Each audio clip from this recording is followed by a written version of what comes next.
దేవునికి స్తోత్రం. కూడి వచ్చిన వారందరికీ ప్రభు అయిన యేసు నామములో మనం తెలియజేస్తున్న మరొకసారి రండి వాక్యానికి సిద్ధపడదాము. రెండవ మెసేజ్ని దైవ అనుగ్రహము పొందే విధంగా దేవుని యొక్క నడిపింపులో మనము ఉండటానికి వాక్యం విందాం. నడిపింపులో జీవించుటకు వాక్యాన్ని మనం విందాం. ద్వితోపదేశ కాండము రెండవ ఉపదేశము కాండం అన్నమాట. ద్వితోపదేశ కాండము మొదటి అధ్యాయము 31 వచనం.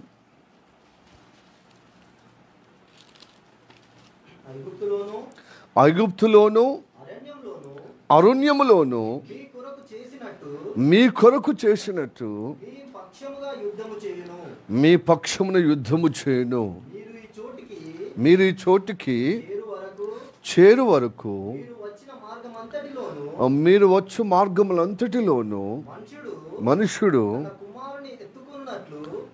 తన కుమారుని ఎత్తుకున్నట్లు మీ దేవుడైన యెహోవా మిమ్మల్ని ఎత్తుకొని వచ్చిన సంగతి మీరు ఎరుగుదురని మీతో చెప్పి తిని. వాక్యం మన వినికిలో దేవుడు దీవించునుగాక. చిన్న ప్రార్థన చేద్దాం. సకల ఆశీర్వాదానికి కారణభూతుడైన ప్రభు స్తోత్రము తండ్రి యేసయ్య, మమ్మల్ని అందరినీ ఆశీర్వదించడానికి నువ్వే మూల కారణము, నువ్వే మూల అయా పరిశుద్ధుడమైన దేవుడు కనుక ప్రభు స్తోత్రము తండ్రి మరింత ఆశీర్వకరంగా మేము బ్రతకటానికి మాతో మాట్లాడమయ్యా. అనుదినము తండ్రి మా జీవితాల్లో ప్రభు నీ నడిపింపు లేకపోతే మాకు గొప్పగా ఆయుస్సమే తండ్రి. ప్రభు ఈ ఆయుషకరమైన జీవితంలో క్షేమకరంగా నడిపించబడాలంటే నీ వాక్యం కావాలి తండ్రి. నీ వాక్యం ద్వారా తండ్రి మాతో మాట్లాడమని ప్రార్థన చేస్తున్నాం.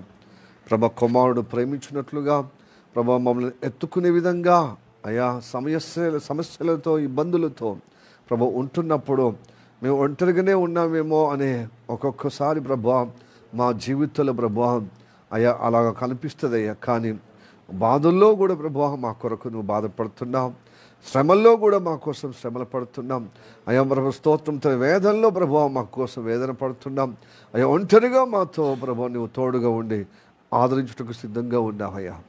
మేమే దాని సరైన రీతిగా అవగాహన లేకుండా మా ఆలోచన ప్రకారంగా నీకు ప్రభు తప్పు పట్టే విధంగా ప్రభు ఒంటరిగా మేము ఫెయిల్ అవుతాం. దేవుడు మమ్మల్ని చూస్తలేడు, మమ్మల్ని చేస్తలేడు, ఏ కార్యం చేస్తాడన్నా ఆయా వాపోవల్లో ప్రభు భ్రమలో ఉంటున్నాం. ఆ భ్రమ నుండి ప్రభు స్తోత్రం తన అమాయకత్వం నుండి ప్రభు అజ్ఞానం నుండి విడుదల పొందుటకు నీ వాక్యం చేత నీ మాట నీ వాగ్దానం మా జీవితంలో ఎలా నెరవేర్చబడుతుందో నీ వాక్యం ద్వారా మాతో తెలియజేయమని ప్రార్థన చేస్తున్నాం. అన్ని విధాలుగా ప్రభు మిమ్మల్ని ఆదుకునే దేవుడవు, అన్ని విధాలుగా మిమ్మల్ని చూసుకునే దేవుడవు కనుక ప్రభు స్తోత్రం తండ్రి. గొప్ప నమ్మకుని దేవుడు, నమ్మదైన దేవుడు తండ్రి. నువ్వు ఇచ్చిన మాట చొప్పున మనల్ని గొప్పగా ఏ విధంగా నడిపిస్తావో మరొకసారి మా జీవితంలో నీ వాక్యం ద్వారా తెలియజేయమని యేసయ్య నామములో ప్రార్థించి అడిగి వేడుకుంటున్నాము పరమ తండ్రి, ఆమేన్. మంచి కూర్చుందాము. ప్రైజ్ ది లార్డ్, హల్లెలూయా. ఓకే, ప్రియ దేని బిడ్డలారా, ద్వితోపదేశ కాండం అంటే నిర్గమకాండము, లేవి కాండము, సంఖ్యాకాండమును మరొక్కసారి ఆ 3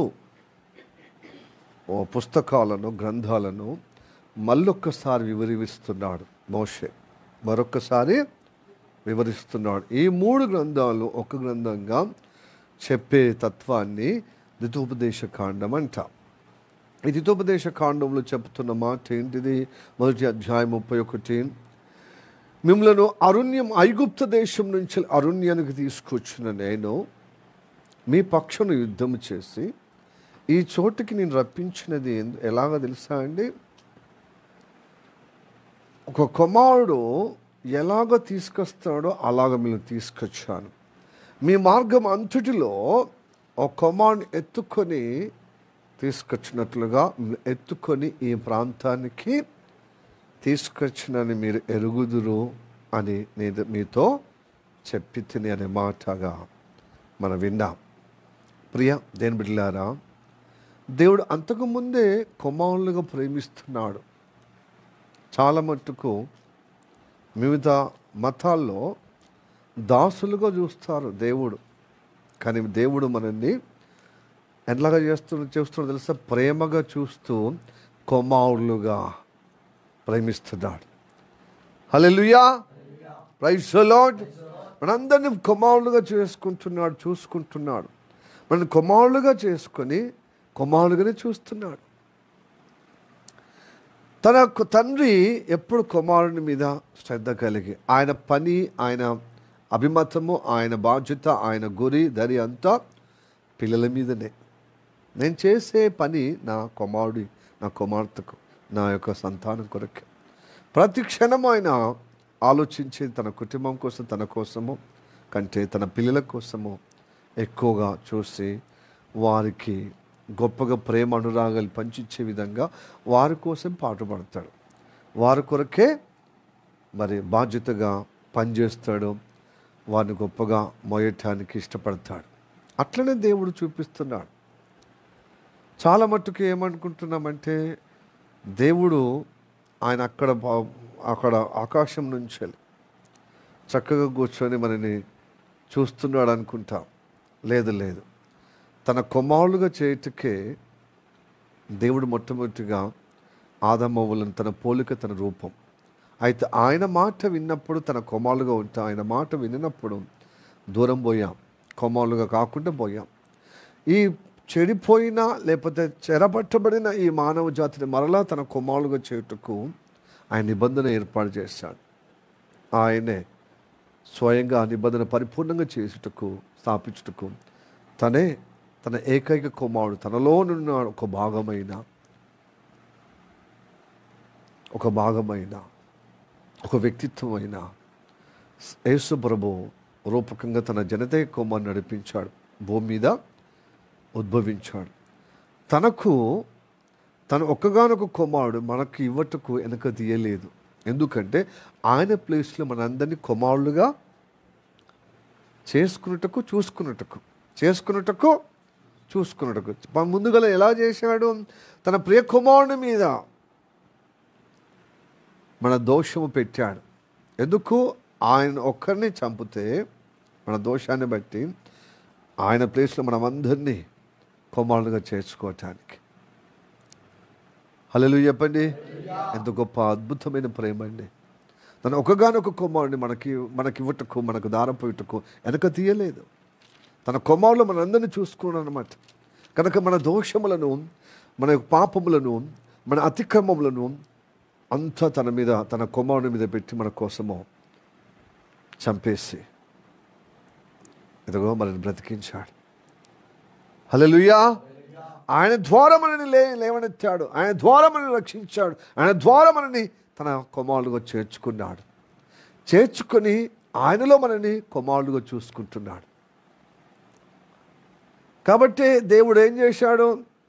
ఐగుప్తు దేశం నుంచి ఎలాగా ఇజ్రాయెల్ ప్రజలను విమోచించాడో అలాగా ఈ ఐగుప్తం అనే ఈ లోకము నుండి మనం విడిపించాడు.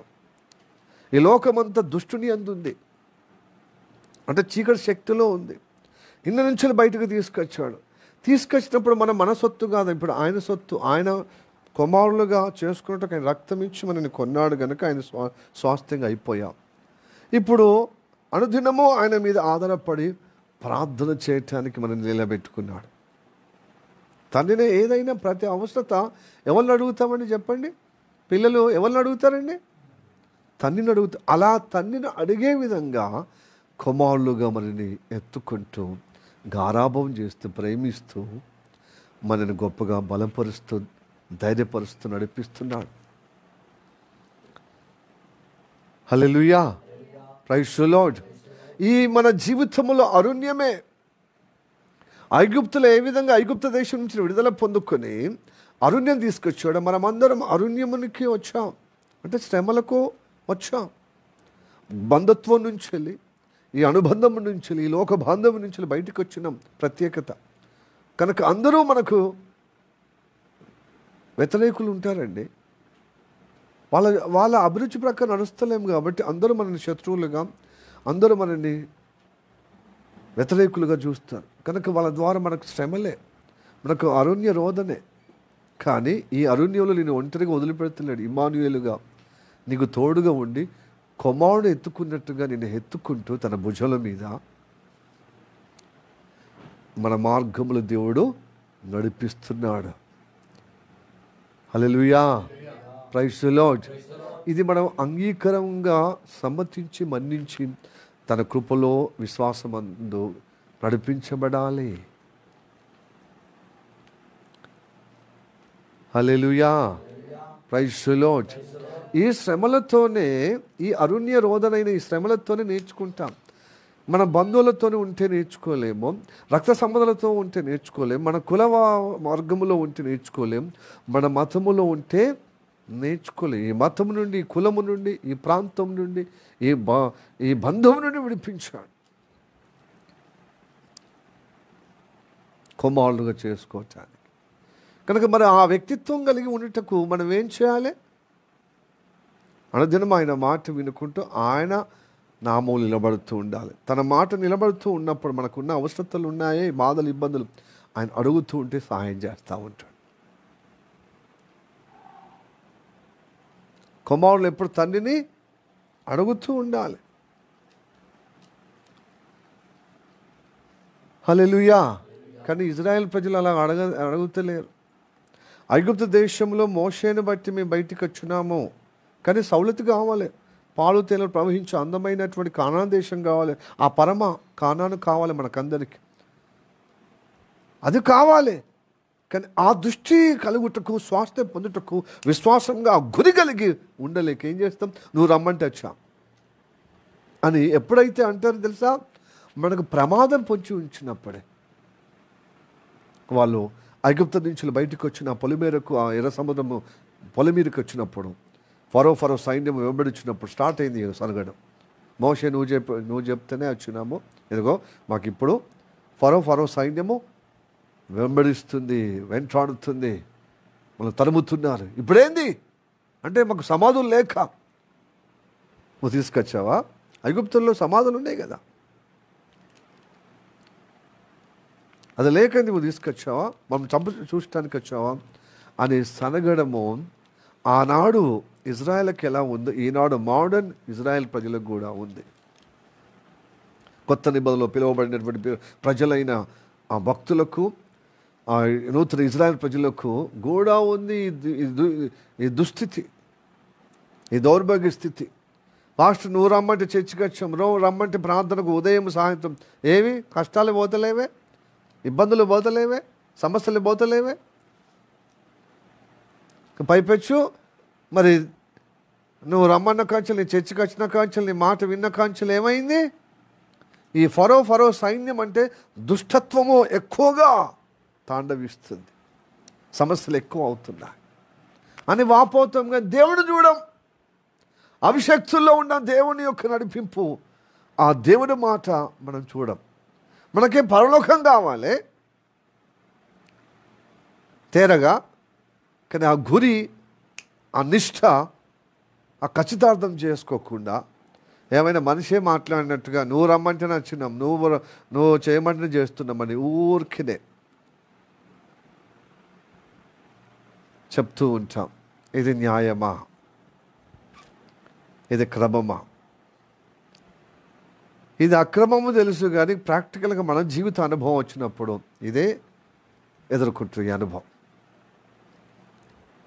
మనం ఇట్లా చెప్పంగానే, ఇట్లా మాట వినంగానే మనకు అంత మొత్తం రెడీమేడ్గా అన్నీ కావాలి, మన జీవిత అవసరతలు అన్నీ. నువ్వు అడగాలి దేవుణ్ణి. అవును, నీ దేవుని మాట, సేవకుడి నుండి వచ్చిన దేవుని మాటనే కదా నేను విని లోబడి వచ్చాను. మరి ఆయన సొంత మాట బట్టి వచ్చానా? ఆయన బైబిల్లో లేని మాట ఆయనలో నుండి నేను విని వచ్చానా? దేవుని మాట ఆయన ద్వారా కలిగిందనే కదా నేను విశ్వసించి ఆ పరమ కానానుకు చేరటానికి నేను విశ్వాసంగా వచ్చాను. మరి విశ్వాసంగా వచ్చినప్పుడు నాకు దుష్ట సైన్యము మరి తరుముతూ వచ్చే విధంగా సమస్యగా వచ్చినప్పుడు నేను ప్రార్థించాలి కదా. ఎందుకు నేను సనగడము, గునగడము, పైపెచ్చు ఇంకేం చేసుడు? సమాధులు లేవా? నేను అప్పుడే బాగున్నాను అని మాటి మాటికి ఆ రోత జీవితం, భక్తిహీనత జీవితం, ఆ బంధుత్వం జీవితము, ఈ లోక సంబంధమైన జీవితము, ఈ రక్త సంబంధమైన జీవితము ఊకే అనుకుంటూ దేవునికి ఉగ్రతకు ఎందుకు పాత్రలు కావాలి చెప్పండి? దేవుడు ఎన్ని అద్భుతాలు చేశాడండి. ఈ అద్భుతాలు ఇజ్రాయెల్ ప్రజలకు ఐగుప్త దేశంలో ఉన్నప్పుడు అద్భుతాలు చేయడమే కాకుండా ఆయన గొప్ప అద్భుతము నన్ను రక్షించే విధంగా ఆయన బలియాగం గావించాడు. ఇజ్రాయెల్ కూడా ఐగుప్త దేశంలో ఉన్న వాళ్ళకు అందరినీ రక్షించుటకు పస్కా బలి అర్పించాడు. ఆ పస్కా బలి ద్వారా అందరిని విమోచించాడు. మన జీవితంలో కూడా విమోచించాడండి. దేన్ని బట్టి విమోచించాడండి? యేసయ్య బలియాగం ద్వారా విమోచించాడు. హలో చెప్పండి, హల్లెలూయా, ప్రైజ్ ది లార్డ్. మనం ప్రేమిస్తున్నాడు కాబట్టి ఆయన విమోచించాడు. మన బాధలు చూస్తుండే కనుక మన బాధలు ఆయన బాధగా చేసుకొని మనని తన సన్నిధిలో మనని కాపాడుతూ విమోచిస్తున్నాడండి. తన భుజంలో మీద ఎత్తుకుంటూ, మొత్తం కాదు. ఇది మనం గ్రహించాలి. హల్లెలూయా. నువ్వు బాధపడుతున్నప్పుడు కూడా బాధపడుతున్నా నీతోనే ఉన్నాడు దేవుడు. నువ్వు ఆర్థికంగా బాధపడుతున్నావా, ఒంటరి జీవితం బాధపడుతున్నావు, నీకు తోడుగా ఉండి నీ బాధల్లో కూడా నీకు దేవుడు తోడుగా ఉన్నాడు. కానీ నువ్వు నమ్ముతలేవు, నువ్వు విశ్వసిస్తలేవు. నేను ఒంటరిగా అయిపోయాను అని బంధువులు వదిలిపెట్టినప్పుడు అలాగని ఫీల్ అవుతున్నావు. నీవు ఈ లోకాన్ని సపరేట్ అయినప్పుడు నువ్వు ఫీల్ అవుతున్నావు. కానీ దేని వాగ్దానం ఏం తెలుసా? చదవండి, యెషయా 63వ అధ్యాయము 9వ వచనం.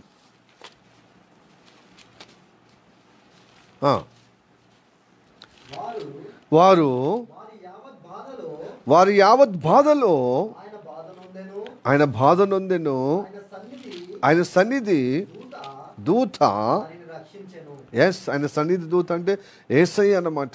ఆయన సన్నిధి అంటే ఆయన సముఖంలో ఎప్పుడు వాళ్ళకు తోడుగా ఉంటాడు, వాళ్ళకు ఎప్పుడు నడిపించడానికి ఇష్టపడతాడు. దేవుడి సన్నిధికి వచ్చినప్పుడల్లా ఈ యెహోవా దూత లేక యేసయ్య ఏం చేస్తాడు తెలుసా? రక్షిస్తాడు. ప్రేమ చేతను, తాలిం అంటే ఏంటిది? తాలింపేస్తాడా? తాలిమి చేతను అంటే ఓపిక చేతను, ఓరిమి చేత. తాలిం అంటే ఏంటిది? ఓరిమి చేతను వారిని మనం ఎంత సతాయించినా మనల్ని ఓర్చుకుంటాడండి.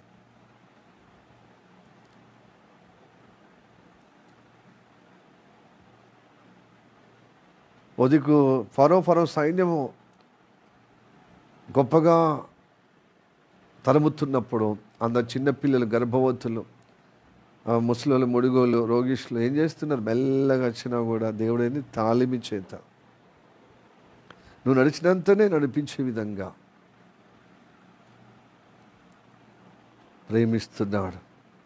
ప్రేమిస్తున్నాడు కనుక తాలిమి చేత నిన్ను విమోచిస్తున్నాడు, రక్షిస్తున్నాడండి. ఇంకా పూర్వ దినములన్నిటిను ఆయన వారిని మోసుకొనుచు వచ్చాడు. మనం మోసుకుంటూ వస్తున్నాడు. ఈ అరుణ్య జీవిత యాత్రలో, ఈ శ్రమల గుండా వెళ్తున్న జీవిత యాత్రలో బహు కష్టతరం అండి. నువ్వు తాలుకోలేవు, నేను ఓపిక ఉండదు, సహనం ఉండదు, కష్టం, మన వల్ల కాదు. కానీ దేవుని వల్ల సాధ్యం. నేను ఎత్తుకుంటాడు, నేను మోసుకుని వెళ్ళుటకు ఆయన బాధ్యత. హల్లెలూయా. పూర్వ దినము నుండి నువ్వు రక్షణ పొందిన కానుండి నేను ఎత్తుకొని ఆయన భుజముల మీద మోసుకుంటూ నేను నడిపిస్తున్నాడు. ఎక్కడికి? ఆ కానాను చేరే వరకు, ఆ పరమ కానం చేరే వరకు నేను కుమారుడుగా ఎత్తుకుంటున్నాడు. హల్లెలూయా. Praise the Lord. అయితే నీకు కష్టం వచ్చినప్పుడు దేవుని అడుగు, దేవుడు సాయం చేస్తాడండి. ఈ శత్రు బారి నుండి నన్ను తరుముతున్నప్పుడు నన్ను విడిపించుమయ్యా అంటే నేను కాపాడుతాడు. ఆ శత్రువుకు నీకు మధ్యలో నిలబడతాడు. ఆ శత్రువు నీకు మధ్య నిలబడతాడు. నిలబడి నిన్ను కాపాడే దేవుడు, కంటికి కనిపాపంలో కాపాడే దేవుడు. అక్కడ నేను కుమారుడుగా ప్రేమిస్తున్నాడు కదా, అడ్డుపడతాడు అన్నమాట. మరి ముందో గొయ్యి వెనుకో నొయ్యిలాగా ఉంది కదా, ముందో నొయ్యి వెనుకో గొయ్యిలాగా. ముందే సముద్రం ఉండే, ఆ సముద్రం సైతం చీల్స్తాడనమాట. ఈ లోకములో అనే సముద్రములో కష్టతరము, కానీ చీల్చి నడిపిస్తాడు. చీల్చి నడిపించడం లేదా? కనుక నీకు దృశ్యంగా చూపించాడు. ఎందుకంటే ఆ దృశ్యమైనటువంటి విశ్వాస యాత్రలో నీ జీవితంలో కూడా నీకు సహాయం చేస్తాడు. సముద్రంగా కనబడుతుంది సమస్యలు, నీవు ముందుకు ఒక అడుగేయలేకపోతున్నావేమో. భవిష్యత్తు అంధకారముగా మొత్తం సముద్రమయంగా ఉంటుంది ఈ లోకం. సందియకుండా, గ్యాప్ ఇవ్వకుండా, సరళపరచబడకుండా. కానీ దేవుడు రహదారిగా చేస్తాడు. నీ గోదావరిని రహదారిగా చేస్తాడు. హల్లెలూయా, ప్రైజ్ ది లార్డ్. నువ్వు నమ్మినప్పుడు, విశ్వసించినప్పుడు, నువ్వు విశ్వసించాలే, వాక్యానికి లోబడాలి. అప్పచెప్పుకుంటే కొమ్మడిని ఎత్తుకుంటే మోసుకునేటానికే అని ఇష్టపడుతున్నాడు. దేవుడికి స్తోత్రం. హల్లెలూయా. సముద్రాన్ని దాటి వచ్చారు ఇజ్రాయెల్ ప్రజలు కదండి. ఇప్పుడు ఆకలి అవుతుంది వాళ్ళకి, అలసిపోయి. మరి దేవుని అడగాలి కదా. అడుగుడు కాదు, మోషే అగ్గ ఉన్నాడు కదా. మోషే నువ్వు చెప్పినట్టుగా వచ్చినావు, అక్కడేమో శత్రువులు తరుముతుంటే నువ్వు చూసావు. మేము ఏడ్చినప్పుడు దేవుడు సహాయం చేశాడు. మళ్ళీ ఇప్పుడు అదే ఏడుపు, మరి ఇప్పుడు ఏడవచ్చు కదా, మళ్ళీ దేవుని అడగచ్చు కదా. అడుగులేదు. ఒక మనిషి మీదనో పరిస్థితుల మీద పొద్దుపోవడం అనమాట. అది అలవాటు అయిపోయింది అనమాట. మన జీవన విధానం అది. మానవ జాతి యొక్క జీవన విధానం ఏం తెలుసా? ఏ వ్యక్తి ద్వారా అయితే, ఏ నాయకుడి ద్వారా మనం నడిపించబడతా, ఆ నాయకుడి మీదే పొద్దుపోవటం.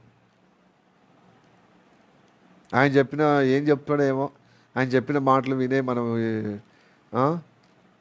గోదావరి దినం లేకపోతే లోకాన్ని అంటే అందరూ వదిలిపెట్టొచ్చాం. ఇప్పుడు మనకు ఆయాసం వస్తున్నాం, మనకు ఆకలి అవుతుంది. దేవుడు అడగాలండి మీ సమస్య ఏదైనా.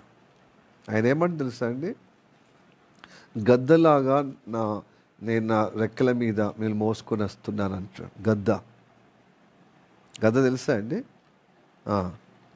అంటే గద్దలాగా మిమ్మల్ని నా రెక్కల మీద మోసుకొని వస్తున్నాను, నేను చేర్చుకున్నాను మిమ్మల్ని.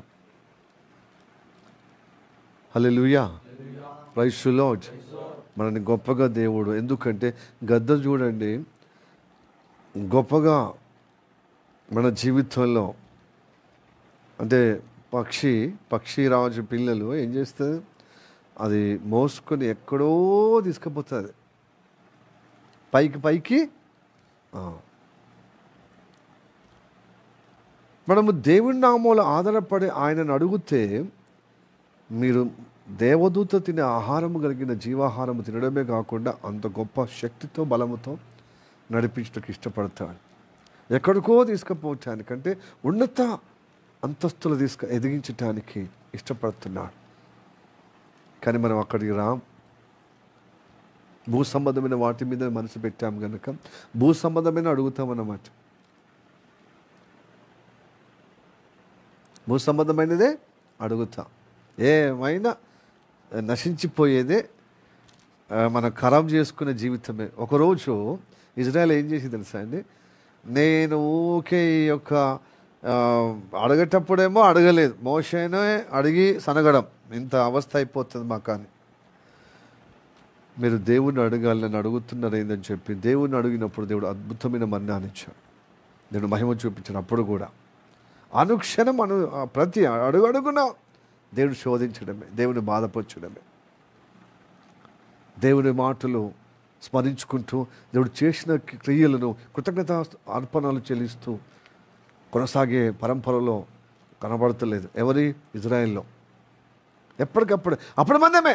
ఈరోజు స్వస్థత అయిందనుకో దేవునికి స్తోత్రం, ఈరోజు అద్భుతం జరిగిందనుకో దేవునికి స్తోత్రం, తర్వాత అది మర్చిపోవడం, మళ్ళీ మొదటికి రావడం, దేవుడు ఏం చేసినట్టుగానే ప్రవర్తించడం. ఇలాంటి మానవ నైజం ఎప్పటికప్పుడు చూసుకోవడమే. అరే, అద్భుతాలు చేసిన దేవుడు,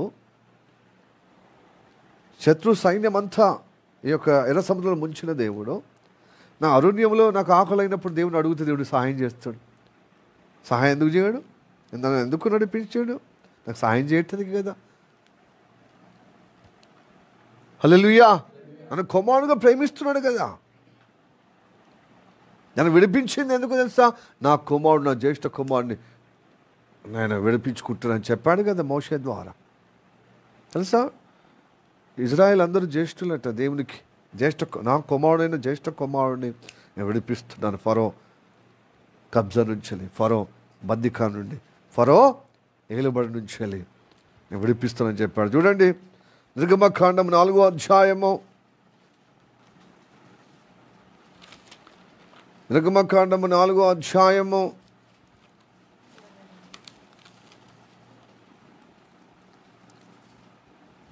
22వ వచనం.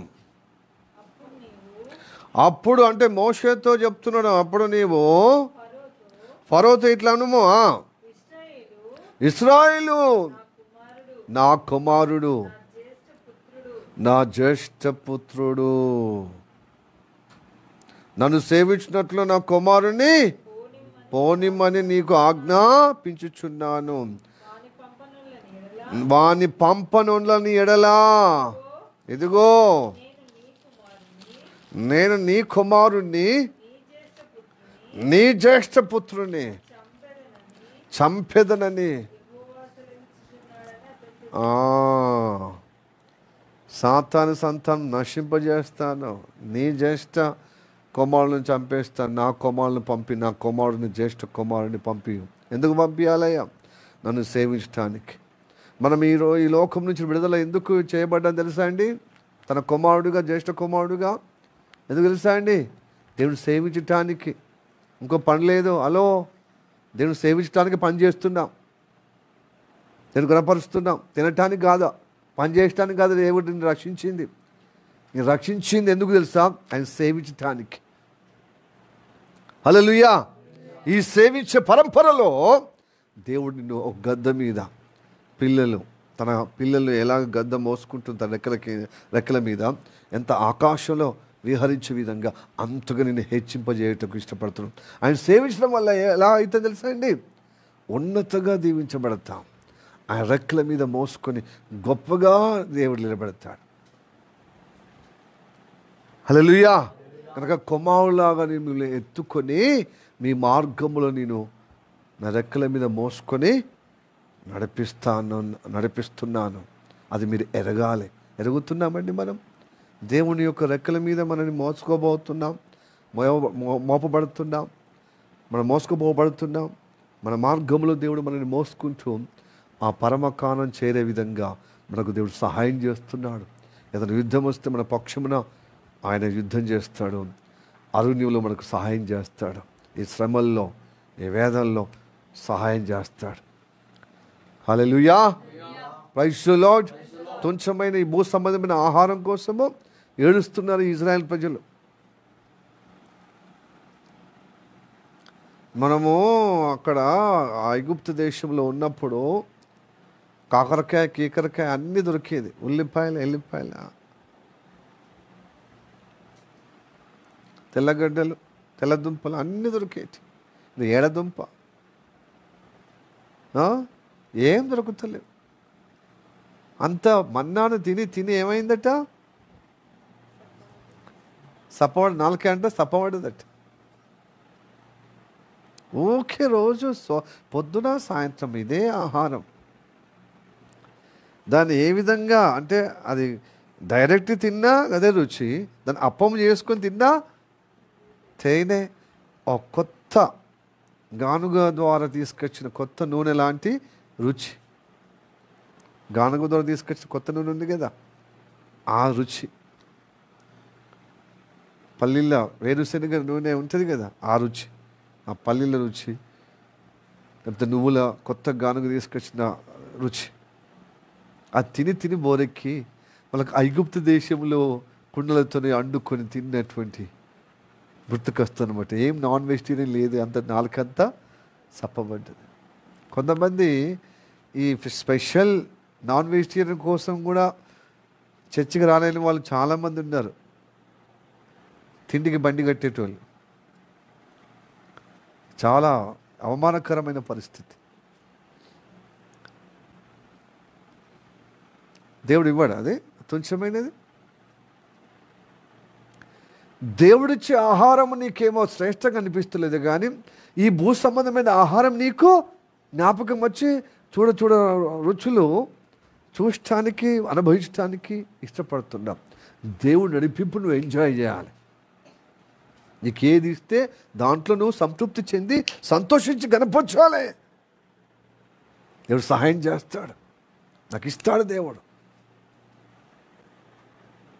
చదవడం ఎందుకు? ఎవరి గుడారం ముందట వాళ్ళు, ఎవరి గలమ ముందట వాళ్ళు, ఎవరి ద్వారం ముందట వాళ్ళు ఏడుస్తున్నారట. అదేడో మనిషి పోగొట్టుకున్నట్టు. విడ్డూరం చూడు. ఏడుస్తే మోషే కడుపు తరక్కపోతున్నమాట.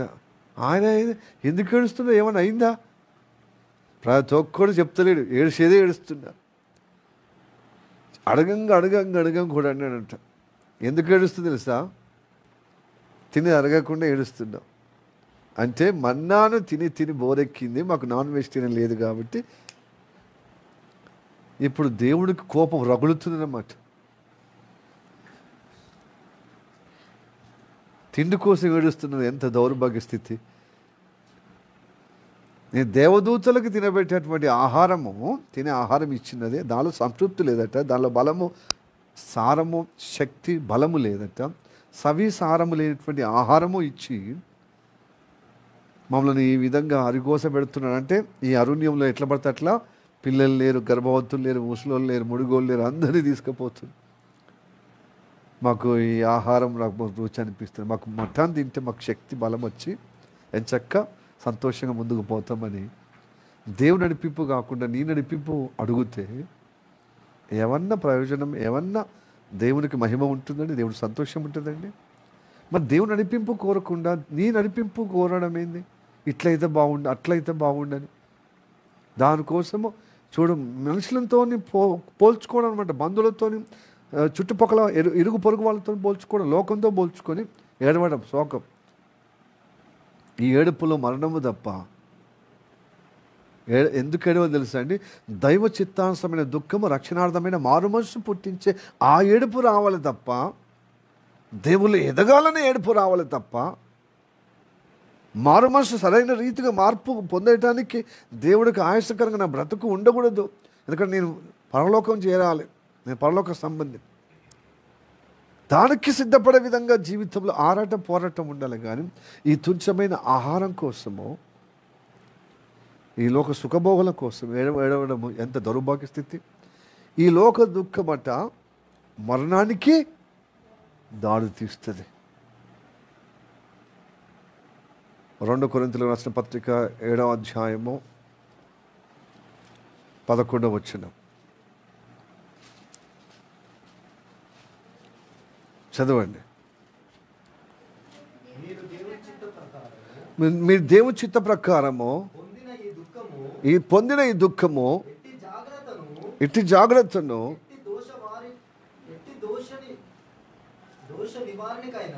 ఎట్టి దోష నివారణకైనను, ప్రతివాదమును, ఎట్టి ఆగ్రహమును, భయమును. 10వ వచనం చదువు.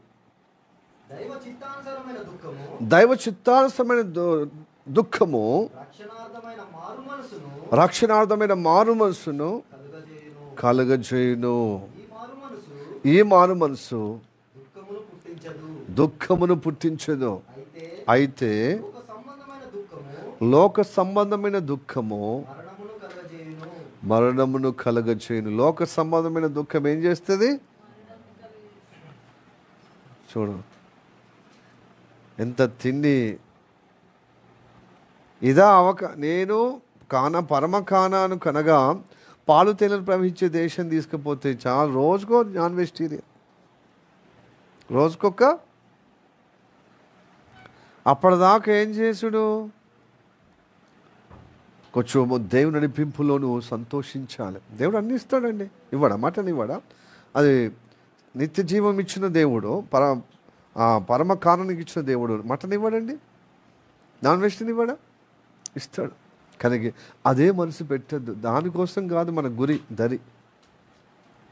ఈ లోకంలో సుఖభోగం లేవు, ఈ లోకంలో సుఖం లేదు, ఈ లోకంలో సౌలతి లేదు, ఈ లోకంలో ఏమాత్రం నాకు క్షేమం లేదని చాలామంది చాలా ఏడుస్తున్నారు. విశ్వాసులు చాలామంది క్రైస్తవులు ఇదే ఒక రీతిగా మిగతా వాళ్ళతో పోల్చుకొని వారు మంచిగా ఉన్నారు. నేను ఉన్నాను, నాకేం సౌలతి లేదు.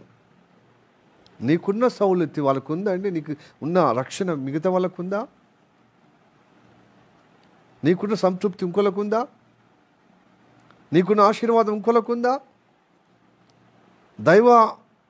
దేవుడు నిన్ను గొప్పగా తన భుజముల మీద మోసుకునే అనుగ్రహము ఒక కుమారుడుగా చేసుకొని నేను గద్ద ఎత్తుకున్నట్టుగా ఎదుగో తన రెక్కల మీద నిన్ను మోస్తున్న అనుగ్రహము ఉన్నది. నువ్వు నమ్ముతలేవు. ఆ గొప్ప అనుగ్రహం ఉన్నది. ఆ అనుగ్రహం, ఆశీర్వాదం లోకానికి ఉందా? లోకమంత దుష్టుని యందు కనుక వాళ్ళు ఈ లోకం మనం బ్రతుకుతాం ఈ భూమి మీద. ఈ లోపల మనం తిందాం త్రాగుదాం, ఇదే వాళ్ళకి యావ. ఈ శరీరం యొక్క కోరికలు తీర్చుకోవడం, తినడం, తాగడమే, అదే వాళ్ళ లోకం. కానీ మనకు నిత్య జీవము పొందుటకు దేవుడి మాట వింటున్నాం. అయితే మనకు కూడా దేవుడు ఆత్మీయతలో బలం పొందుకున్న మనము శరీరం కూడా మనకు బలం ఇస్తాడు, మనకిస్తాడు కోరిన విధానం. అయితే ప్రభుని చిత్తమైతే అని ఏదైనా దేవుని అడగాలి. చిత్తమైతే ఆయన నువ్వు ఇచ్చిన సౌకర్యాన్ని బట్టి, సౌలతిని బట్టి, నడిపింపుకై కోట్లాది కృతజ్ఞతాస్తుతులు చెల్లించాలి. ఆయన మహిమని బట్టి స్తుతి చెల్లించాలి. ఆయన ఉన్నతమైనటువంటి వ్యక్తిత్వాన్ని బట్టి. సేమ్ టైం ఆయన ఏదైతే మనకి ఇస్తున్నాడో, సమకూరుస్తాడో, we say the thanks to God. We need to thankful to God. మనము కృతజ్ఞత అర్పించాలి, కృతజ్ఞులమై ఉండాలి.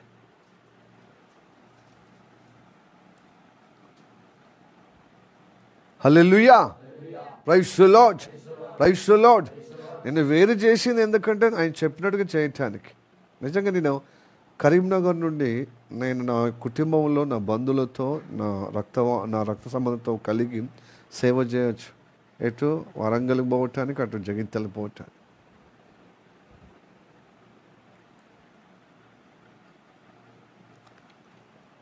చిన్న పిల్లలు అప్పుడు 3 కొమ్మవాడు, 2 కవల పిల్లలు. అయితే చిన్న పిల్లలు 3 ఉన్నారు కదా. సో ఓకే, మా అమ్మ నాన్న పిల్లలు తీసుకురా, మేము చూసుకుంటలే చూసుకుని ఓకే ఇంతగా అంటున్నారు పిల్లలు కదా, వాళ్ళు రావట్లేదు, కనీసము పిల్లలు ఓకే రమ్మన్నారని పిల్లల్ని తీసుకొచ్చి ఉన్నప్పుడు వాళ్ళతో అనుబంధం పెరుగుతుంది. మంచిదే, దేవునికి స్తోత్రం. వాళ్ళు స్కూల్కి అక్కడ చేయించిన తర్వాత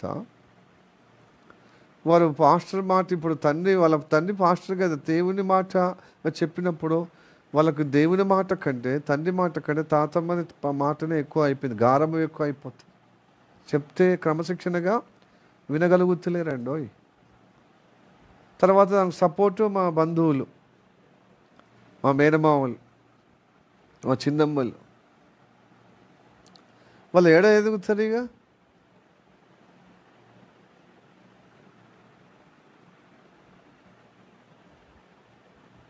దేవుడు తన సేవకుడిగా చేసుకుని తనకిచ్చిన అభిషేకం ద్వారా తన పిల్లల్ని సంరక్షించుటకు తన కడుపున పుట్టించాడు కదా దేవుడు. నువ్వు సేవ వరంగల్లో, జగిత్యాల్లో అటైనా ఉండాలి, ఇటైనా ఉండాలి. నువ్వు ఎటు కాకుండా బంధువులతో, నీ రక్త సంబంధాలతో, నీ పేరెంట్స్తో నువ్వు ఉండి పిల్లలు ఏం చేస్తున్నావు, ఎటు కాకుండా చేస్తున్నావు. అప్పుడు ప్రార్థన చేసినప్పుడు నాకు దేవుడు మార్గం తెరిచాడు. సరే, అక్కడ ఎదిగిన సంఘం ఇక్కడ కూడా సాహసం నడుస్తుంది.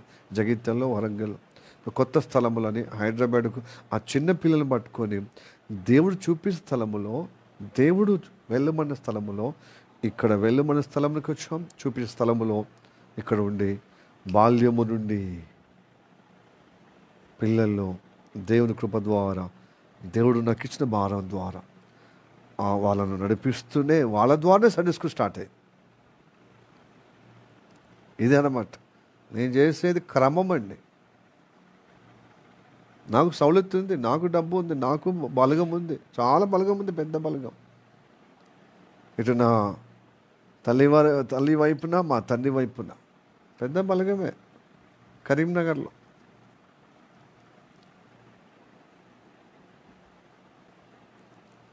ఏ బలగమో రక్షణ ఇవ్వదు, ఇవ్వదు, ఇవ్వదు, ఇవ్వదు. ఆత్మీయ క్షేమము కలగదు.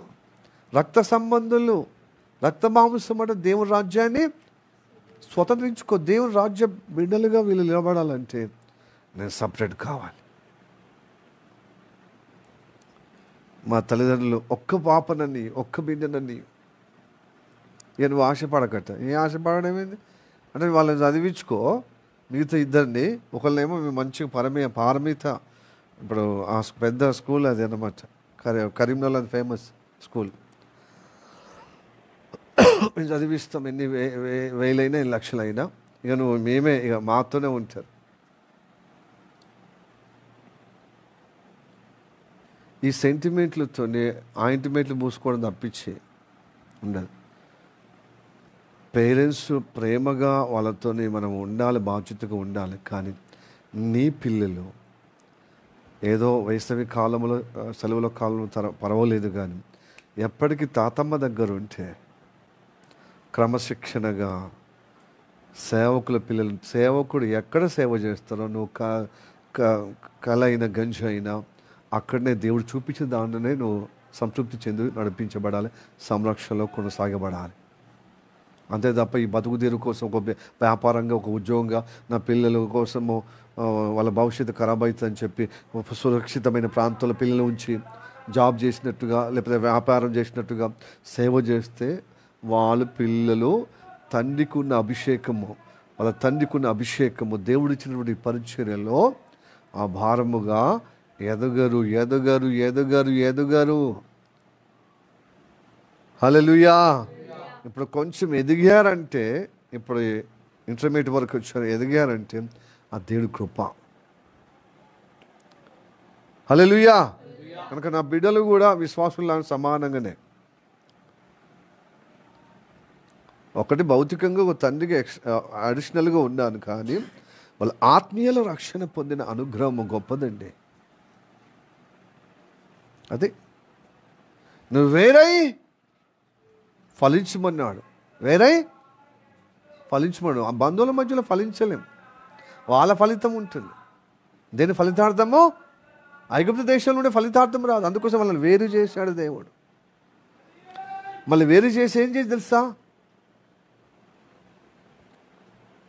నిన్ను శ్రమలో కూడా నడిపించేది ఏం తెలుసా, ఆయన చెప్పింది నేర్చుకోవటానికి. అది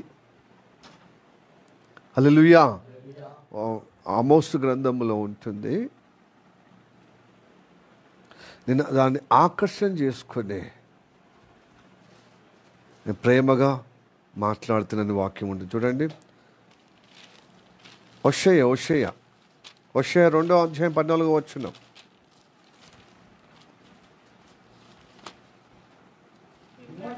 పిమ్మట దాన్ని అంటే ఇజ్రాయెల్ ప్రజలను ఆకర్షణ చేసి అరణ్యంలోని కొనిపోయి అక్కడ దానితో అంటే వారితో ప్రేమగా మాట్లాడుతున్నాం. ప్రేమ అనేది అక్కడ అర్థమవుతుంది. దేని ప్రేమ మంచిగా ఉంటే అర్థం కాదు. అన్ని సౌలతి కలిగి సౌకర్యంగా ఉంటే ప్రేమ ఏం అర్థం కాదు. హలో, శ్రమల గుండా అరణ్యం గుండా నడిపిస్తేనే క్రీస్తు ప్రేమ అర్థమవుతుంది. ప్రేమతో మాట్లాడినప్పుడు ఆ ప్రేమకు లోబడతాం. లేకపోతే బంధువుల మధ్యలో, రక్త సంబంధాల మధ్యలో, మన ఇరుగు పొరుగు వారి ప్రేమ కలిగినటువంటి వాళ్ళ మధ్యలో ఉంటే దేవుని ప్రేమ కంటే వాళ్ళ ప్రేమలు ఎక్కువ అవుతుంది. డిమాండ్ అర్థమవుతుందండి. అందుకోసమే అరణ్యానికి తీసుకొచ్చిండు అన్నమాట. ఎందుకంటే ఆయన ప్రేమ నన్నరాలు జీర్ణింపబడాలంటే నెరవేర్పు కావాలి తన వారి జీవితంలో. హల్లెలూయా. అందుకు గద్దము తన రెక్కల మీద మోసినట్లుగా ఐగుప్తు దేశం నుంచి అరణ్యానికి తీసుకొచ్చాడు. ఎందుకు? ఆ అరణ్యములో ఆయన ప్రేమ కలిగిన ఆయన ఉద్దేశం మన జీవితంలో నేను ఎంతగా ప్రేమిస్తున్నాను, అందుకొరకు దేని కొరకు నేను ప్రేమించి నిలబెడుతున్నానని చెప్పి ఆయన ప్రేమ మనము అనుభవించుటకు, ఆయన చెప్పినట్టుగా నేర్చుకోవటకు దోహదపడుతుంది. ఆ శ్రమ గుండా, ఆ అరణ్య గుండా నడిపించబడుతూనే దేవుడు కోరినట్టుగా నిలబడతా. హల్లెలూయా. కొంతైనా దేవుడు చెప్పినట్టుగా రాబట్టబడుతుంది మన జీవితంలో. పొందుకుంటాం. దేవుడు కోరిన విధానం కొంతమైనా మన జీవితంలో కలుగుతుంది. అందుకొరకే దేవుడు చెప్పినట్టుగా చేయాలి. దేవుడు చెప్పినట్టుగా చేస్తే కొంచెం ఆయాసమే, భౌతికంగా, సమాజపరంగా, లోకపరంగా. కానీ గొప్ప ప్రేమ ఉంది. ఆయన ప్రేమ అనుభవించుటకు ఆశీర్వదింపబడతా. హల్లెలూయా. Praise the Lord. నిర్గమకాండము 19వ అధ్యాయము 4వ వచనం చదువుదాం.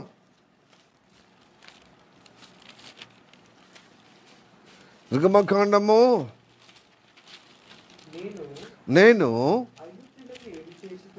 నేను ఐగుప్తులకు ఏమి చేసితినో మిమ్మును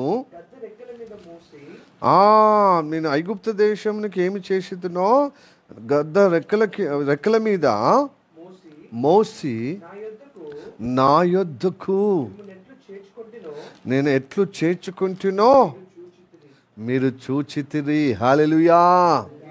ఐగుప్తు వాసులకు ఏం చేశానో మీకు తెలుసు. గద్ద రెక్కల మీద మోసుకున్నట్లుగా మిమ్మలను మోసి నా దగ్గర చేర్చుకున్నాను. హల్లెలూయా. గద్దతో పోల్చుకున్నాడు యేసయ్య. అంటే తన రెక్కలు మీద నేను ఎత్తుకున్నాను కుమారుడిగా. తన గద్ద తన పిల్లలు ఏ విధంగా రెక్కల మీద మోసుకొని తన చెంతకు చేర్చుకుంటుందో అట్లాగా మనల్ని చేర్చుకున్నాడు. హల్లెలూయా. ఇప్పుడు ఒకసారి గమనిద్దాం. ఈ గద్దట ఉన్నత స్థలములో, అనగా పెద్ద పెద్ద పర్వత శ్రేణి పైన, the mountain of the peak, ఆ మనుషులు ఎవరు సంచారం చేయలేరు, అక్కడ చేరలేరు.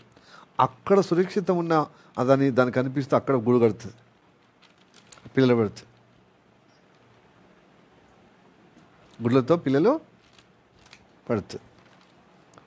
లేకపోతే హై పవర్ ఉంటుంది కదా, స్తంభం, ఆడ కూడా పెడుతుంది అది సురక్షితంగా.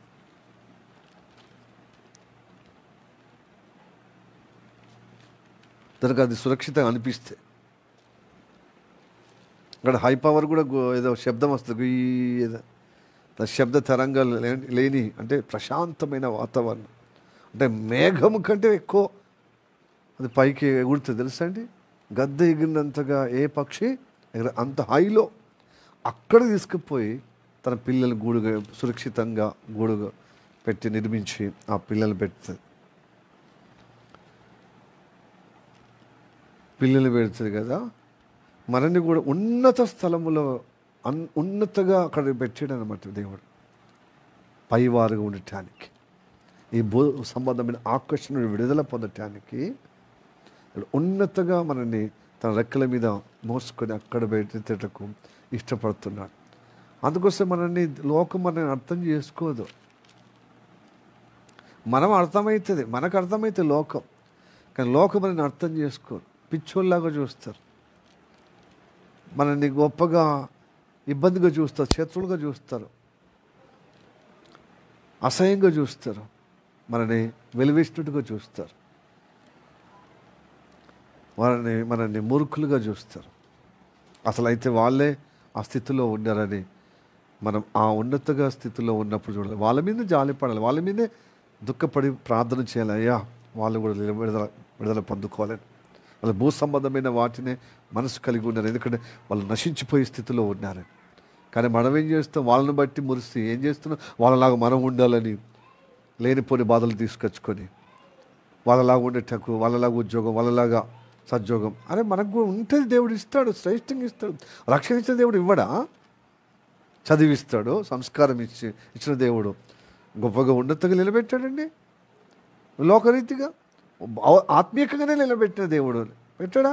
కానీ మనకు విశ్వాసం లేక, మనకు నిశ్చయిత లేక, ఆ భరోసా మన దేవుడి పట్ల కలుగుతలేదు కనుక, కాబట్టి వాపోతాం అన్నమాట. విశ్వాసం లేదు. అందుకోసమే ఈ విశ్వాసం లేని వాళ్ళు మెచ్యూర్ లేదు. మన ప్రార్థన ఏమైనా మెచ్యూర్ ఉంటుందండి? ఓ అంశం చెప్పమంటే ఒక అంశం చెప్తే ఒక అంశం చెప్తాను. అదేంటి మెచ్యూరిటీ? నువ్వు ఇదేనా? దానిలో సీరియస్ లేదు. మళ్ళీ నేను ప్రార్థనకు వస్తున్నాను కదా పాస్టర్, పొద్దున రమ్మంటే వస్తున్నావు, సాయంత్రం ఇంటికి వస్తున్నావు, ఏం ప్రయోజనం? ఎవరు ఎదుగుతున్నావా? దేవుని వాక్యం నీకు మంచిగా మనసున పడితే వాక్యానుసారంగా ప్రార్థన చేయగలుగుతా, సందర్భోచితంగా ప్రార్థన చేయగలుగుతా. ఎక్కుతలేదు. మళ్ళీ పైపెచ్చు నేను ముత్తాతల నుంచి మీ తాతల నుంచి మా మొత్తం బలగం, ఇవన్నీ ఫోన్లు ఎందుకండి? ఇవన్నీ ఏమైనా వచ్చేటియా? ఏమైనా ఉపయోగపడేటియా? ఉత్తగా అది పొంగిపోవడం తప్ప లోకరీతిగా. దానివల్ల మనకేం ప్రయోజనం లేదు. వాక్యాన్ని బట్టి ఉన్నతంగా ఎదగగలుగుతాం. ప్రార్థన మెచ్యూరిటీ కావాలి. ప్రియ సహోదరుడా, సహోదరి, ప్రార్థన మెచ్యూరిటీ కనబడతలేదు. ఇన్ని వాక్యాలు వింటున్నావు, ప్రార్థనకు మెచ్యూరిటీ లేదు. ఒక ప్రార్థన అంశం చెప్తే ఒక ప్రార్థన చేస్తాం. తేడా అవుతుందా? మరి ఆ అంశం ఎందుకు చెప్పడమో?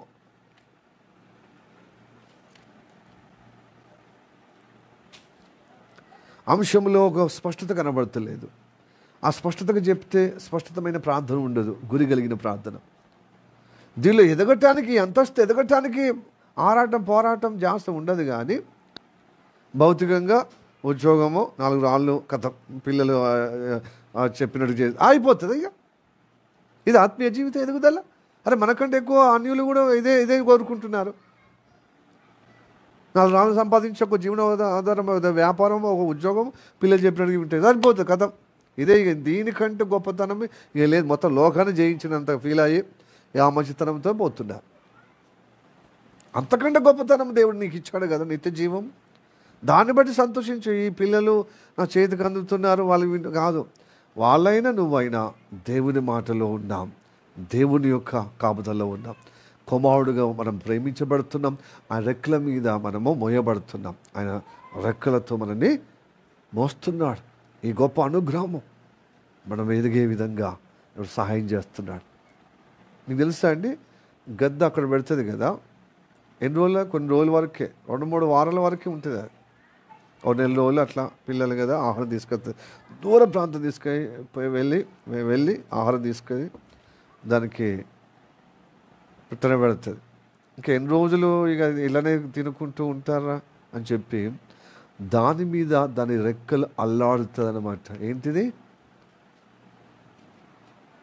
అంటే నేర్పిస్తుంది అన్నమాట. నువ్వు ఎట్లా అవుతారు, నాలాగా రెక్కలు ఎప్పుడు కొడతారు. ఇంకా గూట్లోనే వండుకుంటూ తింటున్నారు తల్లి తీసుకొచ్చిన కొద్దీ. ఎప్పుడు రెక్కలు వస్తాయి అని దానిపైన అల్లాడు చేస్తూ అప్పుడప్పుడు అది పరాయి శత్రువులాగా, పరాయి పక్షుల్లాగా, పరాయి శత్రువులాగా తన గూడు రేపుతుందట ఇట్లా ఊకే. అది ఎంత ఎత్తులే అండి, ఆ ఎంత ఎత్తు నుంచి గూడు రేపుతూ ఉంటుంది. అవి చెప్పండి. వాక్యం ఉంది చూడండి, ఋతుపదేశ కాండము 32వ అధ్యాయము 11వ వచనం. పక్షిరాజు తన గూడు రేపి తన పిల్లలపైని అల్లాడుచు రెక్కలు చాపుకొని వాటిని పట్టుకొని తన రెక్కల మీద మోయినట్లు యెహోవాని అంటే ఇజ్రాయేలును నడిపించును. యాకోబు సంతతిని యాకోబు నడిపించును, ఇజ్రాయేల్ నడిపించును. Praise the lord. ఇక్కడ ఒక విషయాన్ని గమనించండి. ఈ గూడు రేపితే అవి పట్టు లేకుండా ఏం చేస్తే కింద పడిపోవటానికి ఇష్టపడతాయి. అక్కడి నుంచి కింద పడితే అవి ఉంటాయా? అయితే ఆ పక్షిరాజు ఏం తెలుసా, గూడు రేపుతుంది. కింద పడే విధంగా ఉన్న సమయంలో అది ప్రాణ సంకటముతో నేను కింద పడిపోతున్నాను చెప్పి అవి ఏం చేస్తాయి, అది ఆ భయములో దానికి తెలియకుండా అలాపనం, అంటే దానికి తెలియకుండానే రెక్కలు ఆడిస్తూ ఉంటుంది అనమాట. అయ్యో నేను పడిపోతున్నది. అప్పుడు ఆ తల్లి పైనే ఉంటుంది, దాని రెక్కలు అల్లాడించుకుంటూ ఎక్కడైతే భూమి మీద పడి చచ్చిపోయే విధంగా, అంటే ఇక ప్రమాదం పొంచి ఉంది అని చెప్పిన వెంటనే గాల్లోనే వెంటనే దాని కిందికి వచ్చేస్తుంది. ఆ పిల్ల కిందికి వచ్చి రెక్కల మీద బ్యాలెన్స్ చేసుకొని మళ్ళీ పైకి తీసుకుపోయి మళ్ళీ కదిలిస్తుంది. అట్లా అది రెక్కలు ఆడించేంత వరకు చేస్తూ ఉంటుంది. అంటే తల్లి నేర్పిస్తుంది, తన పొజిషన్ వచ్చేంత వరకు దాన్ని నేర్పిస్తుంది అన్నమాట. లేకపోతే ఇంకా గూట్లోనే వండుకుంటూ ఆ సౌలతిలోనే సౌకర్యంలోనే ఉంటారన్నమాట. హల్లెలూయా, ప్రైజ్ ది లార్డ్, హల్లెలూయా. ఎందుకు ఆ గూటిని కదిలిస్తున్నాడు, ఈ అరుణ్యంలో మిమ్మల్ని శ్రమలు ఎందుకు పాలు చేస్తున్నాడు తెలుసా? ఒంటరికి తీసుకొచ్చి ప్రేమగా మాట్లాడుతున్నాడు. ప్రేమగా మాట్లాడితే ఈ అరుణ్య రోదనేంది, ఈ బాధలేంది, ఈ భవంతులేంది, ఈ శ్రమలేంది, ఈ వేదన ఏంది అని మీరు అనుకోవచ్చు. ఈ వేదనలు నేర్చుకుంటాం, ఈ బాధల్లో నేర్చుకుంటాం, ఎదుగుతూ ఉంటాం ఆత్మీయకంగా. ఈ బాధ, ఈ శ్రమ నీకు మేలు చేయటానికి, నిన్ను ఆదరించటానికి, నిన్ను బలపరచడానికి, నిన్ను ఉద్ధరించటానికి, నిన్ను గొప్పగా నిలబెట్టడానికి, ఉన్నతగా స్థిరపరచటానికి. ఆ శ్రమల్లో నువ్వు అడుగుతావు. శ్రమ లేకపోతే అడుగుతామండి, ప్రార్థన చేస్తాం, మొరపెడతాం, రాత్రి భాగాలు పొద్దున సాయంత్రం ప్రార్థనకు వస్తాం. లేకపోతే వస్తావా? ఉదయకాలం ఎందుకు వస్తాం? మనకు మంచిగా ఆర్థికంగా స్తోమత ఉంటే, మనకు కష్టాలు లేకపోతే ఎందుకు వస్తామండి? బాధ లేకపోతే ఎందుకు వస్తాం? రోగం లేకపోతే ఎందుకు వస్తాం? పిల్లల సౌకర్యం ఉంటే ఎందుకు వస్తాం? వాళ్ళు మంచిగా బుద్ధిగా మంచి జ్ఞానంగా చదివితే ఎందుకు వస్తాం? దానిలో మురిసిపోతాం, దానిలో ఓదర పొందుకుంటాం, దానిలో ఆ మైకంలో ఆ మత్తులోనే ఉండగలుగుతాం. రోగాలను బట్టి రాగలుగుతున్నాం, సమస్యలను బట్టి రాగలుగుతాం, దేవుణ్ణి వెంబడించగలుగుతున్నాం. ఆర్థిక ఇబ్బందులను బట్టి దేవుని వెంబడించగలుగుతున్నాం. మన కుటుంబ పరిస్థితిని బట్టి మనకు అవసరతలు పొందుకోవటానికి ఏం చేస్తున్నాం? శ్రమ అయినా ఉదయం సాయంత్రం ప్రార్థనలకు వస్తున్నాం, సామర్థ్యం వస్తాం, నువ్వు చెప్పినట్టు లోబట్టుకు ఇష్టపడుతున్నాం. ఎందుకంటే దేవుళ్ళు ఎదగటానికి. హల్లెలూయా, praise the Lord, praise the Lord, హల్లెలూయా. అందుకోసం నీ గూడు రేపుతాడు అన్నమాట. అప్పుడప్పుడు సమస్యలు పెడతాడు. నీకు చూడు, నాకు దేవుడు సమస్యలు, దేవుడికి ఏమైనా తెలుస్తున్నాయి, నా సమస్యలు నేనే ఎదుర్కొంటున్నా, నేనే భరిస్తున్నాను, నేనే బాధలు పడుతున్నాను అంటుంటున్నావు. కానీ ఈ బాధలు, ఈ సమస్యలు దేవుడు చూస్తున్నాడు. నిన్ను ఇక ఆ సమస్యలు నిన్ను గొప్పగా నష్టం కలిగే విధంగా, నిన్ను ఘోరంగా ఇబ్బందికరమైన పరిస్థితుల్లో పోతూ ఉంటే నేను మళ్ళీ పట్టుకొని నిన్ను ఇంకా పైకి తీసుకుపోతూ ఉంటాడు. ఈ కష్టాలు, ఈ శ్రమలు తీసుకొచ్చి ఎందుకు అనుమతించాడంటే నేను నేర్పించడానికి, ఉన్నతగా నిలబెట్టడానికి. హల్లెలూయా, praise the Lord, praise the Lord, హల్లెలూయా. కనుక ప్రభు కోరిన జీవితము మన క్షేమదాయకం. ఒక కుమారుడు తన రెక్కల మీద మోసుకున్నట్లుగా మనల్ని తన రెక్కల ద్వారా మనల్ని మోస్తూ నడిపిస్తున్నాడు క్షేమకరంగా ఉండటానికి. హల్లెలూయా. ఆ 12వ వచనం చదవండి. 11 చదివినాం కదా, ద్వితోపదేశకాండం 32, 12వ వచనం. యెహోవా మార్గము, యెహోవా మాత్రమే, దేవుడు మాత్రం నిన్ను నడిపించాలి. నన్ను నడిపించను. అన్యుల యొక్క దేవులలో ఏ దేవుడును ఆయనతో కూడా ఉండలేదు. అది ఎవరు కూడా ఉండద్దు. ఎవరి ప్రళయములో, ఎవరి మాయలో నువ్వు చిక్కకుండా ఏం చేయాలి? దేవుడు మాత్రం నిన్ను నడిపించాలి. అందుకోసమే శ్రమలో కూడా నిన్ను నడిపిస్తున్నాడు. దేవుడు నీకు సహాయం చేయాలి. దేవుడు నీకు కొండగా నేను ఆదుకోవాలి, నేను ఆదరించాలి, నేను ఉద్ధరించాలి, నేను లేవనెత్తాలి, నేను గొప్పగా అభివృద్ధి పరచాలి, ఉన్నతగా నిలబెట్టాలి. హల్లెలూయా, ప్రైజ్ ది లార్డ్. అందుకు నీ జీవితాన్ని ఒంటరిగా ఎందుకు చేస్తాడు? ఒకానొక సమయంలో ప్రతి ఒక్కరి జీవితంలో ఒంటరితనం ఎందుకు చేస్తాడు తెలుసా? తల్లిదండ్రుల దగ్గర ఉంటే ఇంకా గూడులో ఉన్నట్టే. అప్పుడు ఒంటరిగా ఎందుకు చేస్తున్నాడంటే నేను నేర్పించడానికి, నేను ఉన్నతగా నిలబెట్టడానికి. హల్లెలూయా, ప్రైజ్ ది లార్డ్. లేకపోతే రెడీమేడ్గా తయారవుతాం. మనసైతే మళ్ళీ లేకపోతే వెళ్ళిపోవయ్యా. మనసైతే మళ్ళీ అంటే సువాసనగా దేవుడు అబ్బా మల్లెపూల ఆయన హత్తుకుంటాం. మనసు లేకపోతే వెళ్ళిపో. అయితే తెలంగాణలో ఒక భాష ఉందన్నమాట కదా, మనసైతే మళ్ళీ లేకపోతే వెళ్ళి. ఒక మోటుగా పెద్దవాళ్ళు చెప్తారు, అది మీకు దాకా వచ్చిందో నాకు తెలియదు.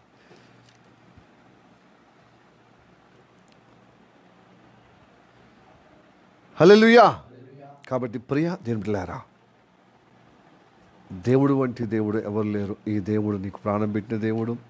ఈ దేవుడు ఉన్నతగా నిలబెట్టుకు, పరలోకం తీసుకుపోటుకు, ఈ భూమి మీద కూడా నీ అవసరత నీవు కోరినట్టు కాకుండా ఆయన కోరినట్టుగా నేను నడిపిస్తాడు.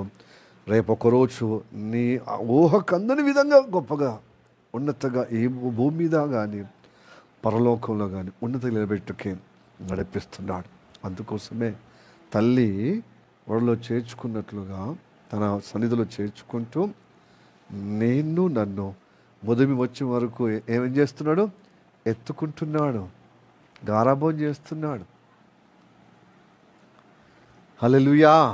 ప్రేమిస్తూ మనల్ని గొప్పగా తాలిమితో ఓర్మితో మనం సహిస్తున్నాడు. నువ్వెంత సతాయించినా, నువ్వెంత భక్తిహీనతగా ఉన్నా, మారం చేసినా నేను ఓదార్చే విధంగా నేను తాలిమి చేత నిన్ను రక్షిస్తున్నాను, నిన్ను కాపాడుతున్నాను, విమోచిస్తున్నానండి. హల్లెలూయా. తల నెరిసే వరకు నిన్ను ఎత్తుకుంటూనే వెళ్తాడు. Guarantee warranty. చూడండి, ఆయన చెప్తున్నాడు చివరిగా, సమయం బాగా అవుతుంది. యెషయా 46వ అధ్యాయము 3-4 వచనాలు. యాకోబు ఇంటివారులారా, ఇజ్రాయెల్ ఇంటివారు, మిగిలిపోయిన వారులారా అంటే శేషించిన నాతో నిలబడిన వారులారా, గర్భమును పుట్టిన మొదలుకొని నా చేత భరింపబడిన వారులారా, తల్లి ఒడిలో కూర్చున్నది మొదలుకొని నేను చంకబెట్టుకున్న వారులారా, నా మాట ఆలకించుడి. ముదిమి వచ్చు వరకు నిన్ను ఎత్తుకునేవాడు నేనే, నీ తల వెంట్రుకలు నెరిగే వరకు నేను ఎత్తుకునేవాడు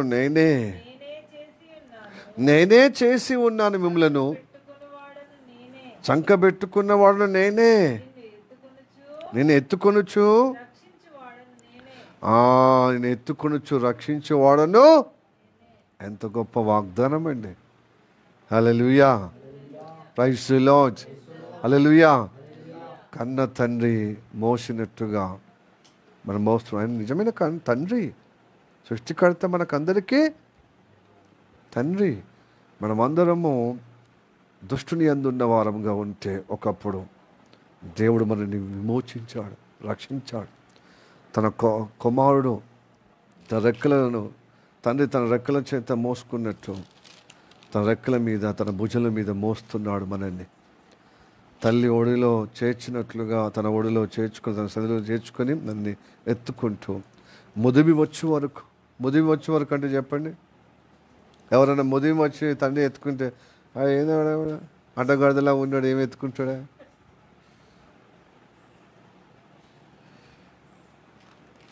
కానీ తండ్రి ఎత్తుకుంటా అంటున్నాడు. హల్లెలూయా, ప్రైజ్ ది లార్డ్. ఏదో పసిపాపలు అంటే ఎత్తుకోవడం మంచిదే. ఒక సంవత్సరం బాబు, 2 సంవత్సరాల బాబు, 3 సంవత్సరాలు, 5 సంవత్సరాల బాబు అయినా పర్వాలేదు. 10 సంవత్సరాల బాబు కూడా ఎత్తుకుంటాడు. దారిలో ప్రయాణం చేయనప్పుడు తండ్రి నా కాళ్ళు వస్తున్నాయి, నేను నడవలేను. ఎత్తుకుంటారు. మన సొంతలో ఉండలేక 10 సంవత్సరాలు లాగి ఉన్నాడు. నడిపి ఎప్పుడు నేర్చుకుంటాడు అంట. అవునా కదా? 10 సంవత్సరాల అబ్బాయిని, కానీ ముదిమి వచ్చే వరకు నేను ఎత్తుకుంటా అంటున్నాడు. ఎంత గొప్ప దేవుడు! యవ్వన కాలంలో ముదిమి అంటే మీసము వచ్చేవారు. హల్లెలూయా, హల్లెలూయా. తర్వాత తల ఎంటికలు నెరి వరకు, తల కేవలం ముదిమి అంటే మీసం అంటే యవన కాలంలో కాకుండా, యవన స్థాయి వరకే కాకుండా ముసలితనం వరకు నీ తల నెరియు వరకు ఎత్తుకుంటూనే ఉంటున్నాను. ఎందుకంటే నేనే నిన్ను మిమ్మల్ని చేసి ఉన్నాను, రక్షించి ఉన్నాను, నిర్మించి ఉన్నాను, రక్షించున్నాను. నేనే నా చేతుల ద్వారా ఎత్తుకునేవాడను, నేనే ఎత్తుకొని మిమ్మల్ని రక్షిస్తాను అంటున్నాడు. అనేక ప్రమాదం నుండి, దుష్ట సాంగత్యం నుండి, దుష్ట ప్రభావం నుండి నేను కాపాడుతాను. కాబట్టి సమస్య వచ్చినప్పుడు దేవుడు నన్ను గొప్పగా కుమారుడిగా తన భుజంలో ఎత్తుకుంటున్నాడు. సమస్య వస్తే నేను దేవుణ్ణి అడుగుతున్న తండ్రిని తప్పక ముద్దుగా ఎత్తుకున్నప్పుడు, నా తండ్రి నాకు కావాలి, చాక్లెట్ కావాలి, నాకు బిస్కెట్ కావాలి, నాకు ఈ ఐస్ క్రీమ్ కావాలని కొనియాడండి, తప్పకుండా ఇస్తాడు. కానీ ఆ కుమారుడు తండ్రి మనసు రంజింపజేయాలి. ఏం చేయాలి చెప్పండి? ఫస్ట్ కొనిస్తాడు, కానీ కొనిచ్చడమే కోరుకుంటాం. కానీ తండ్రి మాట వినకుండా, తండ్రి చెప్పినట్టు చేయకపోతే ఏ తండ్రి అయినా ఆయాసం ఉండదండి, తండ్రికి బాధ ఉండదా? నువ్వు కొనిచ్చిన కొద్దీ, నీకు ఇచ్చిన కొద్దీ నువ్వు లాడైపోతుంది. నువ్వు కొనియపో, ఎత్తుకుంటేనే నేను కొనియా. నువ్వు అల్లరి చేస్తున్నావు ఈ మధ్యకాలంలో, నువ్వు గారాబం అంటే ఎక్కువ గారాబం అయిపోయింది నీకు, నేను కొనియ బిడ్డ, కొనియా, అలా చేయకు అనుకుంటేనే ఎత్తుకుంటారు. ముద్దు ఎందుకంటే కన్నాడు కాబట్టి, కొడుకును చూసినప్పుడు, పిల్లలు చూసినప్పుడు ముద్దు వస్తుంది కాబట్టి. అయితే చెప్పినట్టుగా చేస్తే ఇంకా వాత్సల్యం పెరుగుతుంది. ఏం పెరుగుతుందండి? ఇంకా ప్రేమ పెరుగుతుంది. ఆ ప్రేమ కలిగి నువ్వు అడుగు, తప్పక ఆయన మనసును నువ్వు ఎరుగుతావు. తండ్రిని ప్రేమించినప్పుడు తండ్రి యొక్క వ్యక్తిత్వం మనం గ్రహించగలుగుతాం. తండ్రిని ప్రేమిస్తే తండ్రి యొక్క మనస్తత్వము గ్రహించగలుగుతాం. తండ్రిని ఎరుగుతామండి. నువ్వు తండ్రిని ఎరుగుతలేవు. నన్ను ఎరిగిన వాడిని నేనేం చేస్తా అంటున్నాడు చెప్పండి? ఘనపరచెదను అంటున్నాడు. హల్లెలూయా. తండ్రిని ఎరగాలి. నన్ను ప్రేమించిన వాడు నేను తప్పిస్తాను. ఏమంటున్నాడు చెప్పండి? కీర్తన 91, కీర్తన 14 వచ్చిన చదవండి.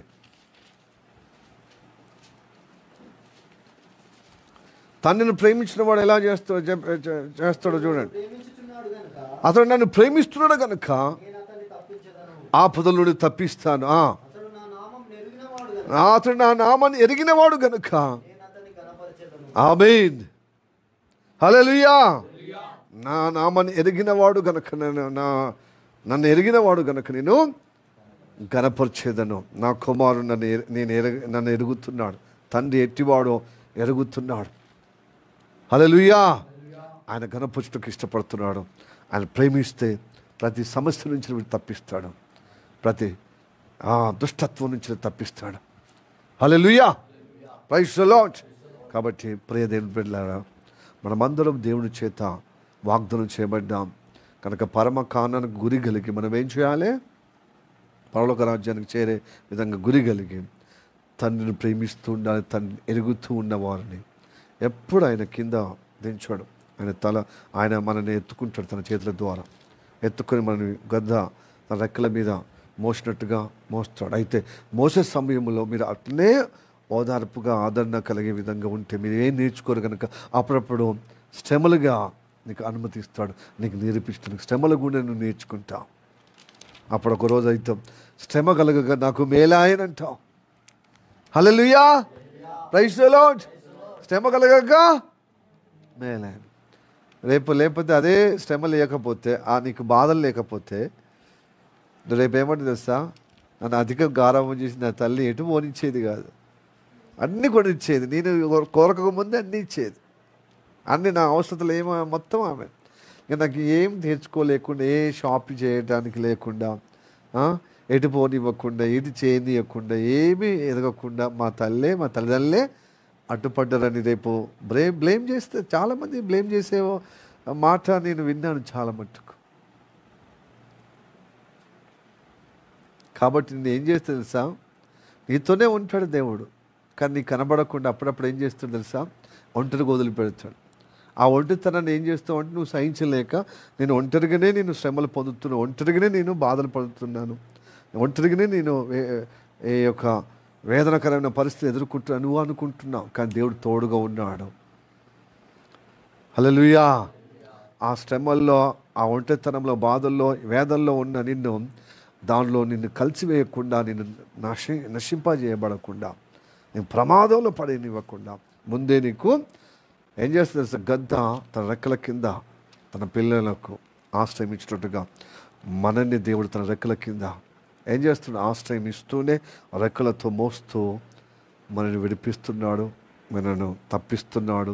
మనని ప్రేమతో ఉన్న మనల్ని ఆయన తప్పించడమే కాకుండా ఆయన నామాన్ని ఎరిగిన కొలది మనల్ని ఘనపరుస్తూనే మనల్ని గొప్పగా నడిపిస్తున్నాడు.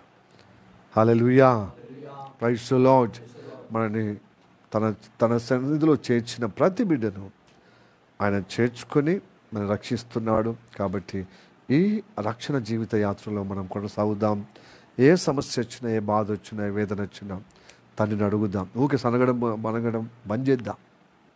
సనగడము, గునగడము, ఇతరుల మీద పొద్దుపోవడము, పాస్టర్ల మీదను, విశ్వాసుల మీదను, సంఘం మీదను, లేకపోతే మనుషుల మీదను, పరిస్థితుల మీదను పొద్దుపోకుండా ఎవరి మీద పొద్దుపోదాం, దేవుని మీద మనసు కలిగి దేవుని మాట మీద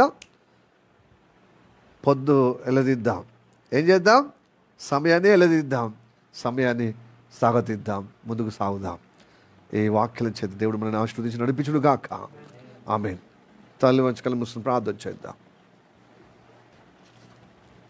ప్రార్థనకి ఏకీభవిద్దాం. మమ్మల్ని మిక్కిలిగా ప్రేమిస్తున్న మా పరలోకమందున్న మా తండ్రి, నీకు వందనాలు, స్తోత్రము రాజా. రోజు మాతో మాట్లాడిన మాటలను బట్టి వందనాలు.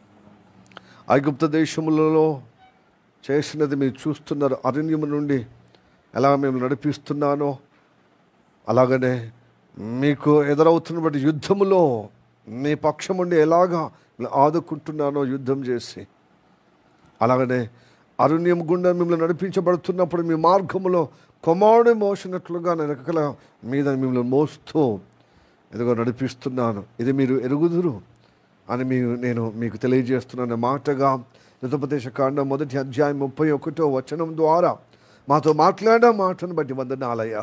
మేమందరం ప్రభువా, నువ్వు చేసిన విధానము, సహాయం చేసినది, మా పక్షం నిలబడేది ప్రభువా, అరణ్యంలో నడిపించేదయ్యా. ప్రభు స్తోత్రము తండ్రి. మమ్మల్ని ప్రభువా ఎలాంటి హాని కానీ, ఎలాంటి ప్రమాదం కానీ, ఎలాంటి కీడు కానీ, ఎలాంటి అయా ప్రభు స్తోత్ర అపరిస్థితులు కానీ ప్రభువా మా జీవితంలో పడకుండా, రానివ్వకుండా, చేరకుండా తండ్రి రెక్కల మీద ఎత్తుకుంటూ మోస్తూ మా మార్గం నడిపిస్తున్నావయ్యా. నీ మార్గం నడిపిస్తున్నావయ్యా. ఇది కేవలం నీ కృప, నీ ప్రభువా. మెరగాలి తండ్రి. గద్ద తన రెక్కల మీద తన పిల్లలు మోసినట్లుగా వీళ్ళని మోస్తున్నాను, గద్దలాగా నా రెక్కల మీద నేను మోస్తున్నాను సెలవిచ్చిన మాట ప్రభువా, అది తెలుసుకుని ప్రభువా ముందుకు సహాయం చేయమని ప్రార్థన చేస్తున్నాం. ఈ తెలుసుకున్నప్పుడు తండ్రి మాలో ప్రభు గాబరం కానీ, కలత కానీ ప్రభువా, అయ్యా వెరవనివ్వడం కానీ ప్రభువా, కలత చెందడం కానీ ప్రభు, సరగడం కానీ, గుణగడం కానీ ప్రభువా, ఇదిగో ప్రభు ఇతరుల మీద పొద్దుపోయే విధంగా కాకుండా తండ్రి నీ కృపను బట్టే నా పరిస్థితి ఏ విధంగా ఉన్నా కూడా అయ్యా నువ్వు తప్పించే దేవుడవు, ఆదుకునే దేవుడవు, నడిపించే దేవుడవు. నీ వాగ్దానం నమ్మదగినది, నమ్మకోదగినది అయ్యా. నేను ప్రేమించిన ప్రతి బిడ్డను ఈ పరిస్థితులను విడిపిస్తావయ్యా, తప్పిస్తావయ్యా. నీ నామని ఎదిగిన వాడిని తప్పక నువ్వు గొప్పగా హెచ్చిస్తావు, ఘనపరుస్తావు, ఘన నిలబెడతావయ్యా. నన్ను ఉన్నతంగా నిలబెట్టడానికే ప్రభు ఈ పరిస్థితిని ప్రభు అనుమతించావయ్యా. నాలో ఏదో ఒకటి ప్రభు రాబట్టడానికి, నేర్పించడానికి, పొందటానికి, అయ్యా దీవెన పొందే విధంగా మేము గొప్పగా రాణించడానికే అని ప్రభు గ్రహించేటట్లుగా మమ్మల్ని ఈరోజు మాతో మాట్లాడినందుకు వందనాలు. మా శరీరం ప్రారంభాత్మ నీకు అప్పచెప్తున్నామయ్యా. ఈ ఐగుప్త అనే ఈ లోకం నుంచి మనల్ని విడిపించినందుకు వందనాలయ్యా. ఈ బంధుత్వం నుంచి, కులం నుండి, మతం నుండి తప్పించి అయ్యా మమ్మల్ని నడిపిస్తున్నావయ్యా. ఒంటరిగా ప్రభువా మేము ప్రయాణమై వెళ్తున్న ఈ అరణ్యంలో ప్రభువా నీ మాట వినటానికయ్యా, నీ మాట వినటానికయ్యా, నువ్వు చెప్పినట్టుగా లోబడటానికయ్యా, నువ్వు ఉన్నతంగా నిలబెట్టే దేవుడు అంటున్నావు కనుక తన గద్ద తన పిల్లలకు ఉన్నతగా ఏ విధంగా ఆశ్రయం ఇస్తుందో మళ్ళీ గొప్పగా ఉన్నతంగా నిలబెట్టుటకు ఉన్నతంగా ఆశ్రయం ఇచ్చుటకే మమ్మల్ని నడిపిస్తున్నావయ్యా. కనుక ప్రభు నేను నమ్మిన బిడ్డలు ఎన్నడూ సిగ్గుపరచబడరయ్యా, లజ్జపడరయ్యా. ఒకవేళ సిగ్గుపడుతున్నారంటే లజ్జపడుతున్నారంటే కేవలము తండ్రి మా అపరాధమే తండ్రి, మా స్వయం పోకడమే తండ్రి, స్వయం నీతే ప్రభు, స్వయం ఆలోచన ప్రకారమే తప్ప అది మేము చేసుకున్న దోషమే తప్ప అయ్యా నువ్వు ఎంత మాత్రమో తండ్రి అయ్యా ప్రభు స్తోత్రం తండ్రి. అయ్యా మమ్మల్ని నష్టపెట్టే దేవుడు కానే కాదు ప్రభు. మమ్మల్ని ఇష్టపడింది కేవలం తండ్రి కొమ్మాలుగా ప్రేమించింది ఉన్నతంగా నిలబెట్టడానికి తండ్రి. కనుక నేను ప్రేమించిన వారందరినీ ప్రభు ఎలాగా ప్రభు త్రొట్టిల్లో పడిపోయాయి, కాలు జారి త్రొట్టిల్ల కారణం ఏమీ లేదని అసలు ఇచ్చి ఉన్నాం ప్రభు. ఒకవేళ అదే త్రొట్టిల్లి పోతున్నామో మేము కాలు జారిపోతున్నామంటే అయ్యా బెనుకుతుందంటే అది మా ప్రవర్తన, మా సొంత ప్రవర్తన బట్టే అయ్యా. కనుక ప్రభు స్తోత్రము తండ్రి మా జీవితంలో తోడుగా ఉండే దేవుడు కనుక ప్రభు స్తోత్రము తండ్రి. యాకోబుకు ఇచ్చిన వాగ్దానము తండ్రి, ఇజ్రాయేలుకి ఇచ్చిన వాగ్దానం, మాకు ఇచ్చిన వాగ్దానం బట్టి వందనాలు. అది మాకు ఇచ్చావయ్యా ప్రభు. నిజమైనటువంటి యాకోబు సంతతి ప్రభు, రక్షణ కోసం పరితపించినటువంటి వారందరూ తండ్రి యాకోబు సంతతి వారే ఇంటి వారయ్యా, వారే శేషించిన వారు అయ్యా, వారే ఇజ్రాయేలు ప్రజలు తండ్రి. వారికి ప్రభు స్తోత్రము తండ్రి గర్భంలో పుట్టిన మొదలుకొని ప్రభు నీ సన్నిధిలో చేరిన ప్రతి బిడ్డను ప్రభు నువ్వు ఎత్తుకొని వాడు నీవై ఉన్నావయ్యా. ముదిమి వచ్చే వరకు, తల నిలిచిన వరకు ప్రభు ఎత్తుకొని వాడు నేనే మిమ్మల్ని చేసి తిని మిమ్మల్ని రక్షించుదని సెలవిచ్చున్నాం. ఈ రక్షణ పరంపరలో ఈ వాగ్దానం ఇదిగో ప్రభు యెషయా 46:3-4 వచ్చిన మాలు నెరవేర్చబడుగాక, మాలు నెరవేర్చబడుగాక. అట్టి అనుగ్రహం కలుగుటకు ప్రభు ఈరోజు మాతో మాట్లాడినందుకు వందనాలు, ప్రార్థన వినేందుకు వందనాలు తండ్రి. అట్టి కృపలో నడిపించుటకే ఈరోజు మాతో మాట్లాడేందుకు వందనాలు తండ్రి.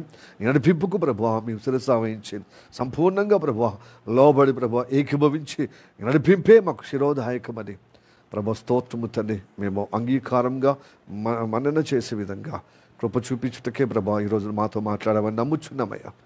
ప్రార్థన వినేందుకు వందనాలు.